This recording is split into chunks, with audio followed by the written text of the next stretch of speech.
Hey guys, it's Chris. Today for my PowerPoint presentation, I chose utilizing a colon to introduce a list. So I'm super excited about this one because I'm not very good at using colons. I'm not very good at using semicolons or anything of the sort. Parentheses, yeah, all that good stuff. Quotes, it's absolutely terrible. So I'm actually very glad that I got this one. So what I'm going to go through today is I'm going to go through what is a colon. Is it the winky face? Is it the smiley face? I mean, it'd be best if we knew what it was, right? And then the next one I'm going to do is the rules of the colon, because rules are important, especially with writing and grammar and English and all of that good stuff. And then last but not least, of course, I'm going to give examples, because no presentation would be good without an example or two to kind of help you lead the way.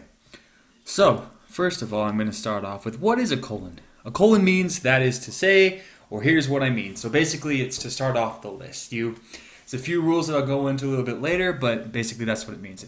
It's to start the list. And then colons and semicolons are not the same, as you can see. One looks like a winky face, one looks like a smiley face. And there's a lot more actually that's different, but I learned a lot reading this one. So here's my next slide. The rules of the colon. Alright, rule number 1. Use a colon to introduce a series of items. Do not capitalize the first item after the colon, unless it's a proper noun, so the big stuff. So for example, I want the following items from the store. Colon, milk, eggs, and beef. See, you don't have to capitalize them because they're not proper nouns, and thus the example for the rule number 1. Alright, so for rule number 2, avoid using a colon before a list when it directly follows a verb or a preposition. Oh, the lovely preposition. It's a prep word. So, for my examples, an incorrect one is, I want, colon, flour, sugar, and butter. That's not a good way to use that. That's obviously for a list and it directly follows it. So, the correct version would be, I want the following. So, you're basically introducing the list. You're telling them that you're about to have a list, and then you make the list right there. And obviously, as you can see, it's still not capitalized because it doesn't need to be.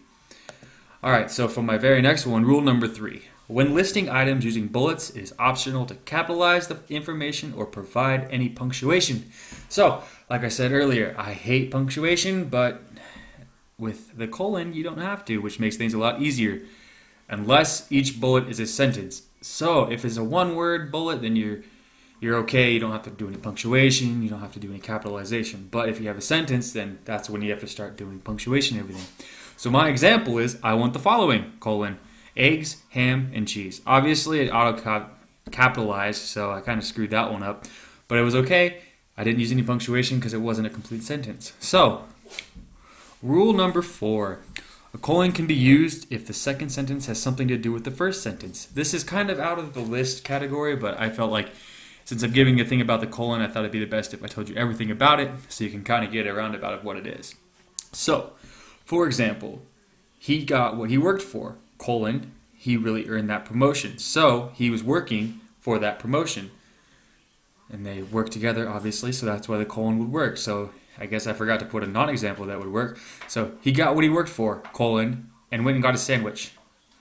Has nothing to do with the first sentence. Or, he went and got the promotion. He likes to go skiing. Okay, there's nothing there, so that would be another way of not doing it right. So, rule number 5. A colon may be used to introduce a long quotation. So, obviously, quotation marks do not need to be used. Actually, not obviously. That's a new fact for me. So, for an example, I just pulled something out of my brain, and I said, the author of Dinosaurs, Derek Berg, wrote in his first chapter, colon, and then I went over the quote, that what he said. But as you can see, there are no parentheses because the colon is present. Alright, so those are all of my rules, and that's for my summary.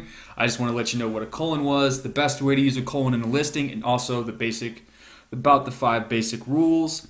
And here are my references. Went to Grammar Book, I went through the English workbook that we all have, and then I looked over the Grammarly Handbook, which was another good website, and it just went over in a lot of detail.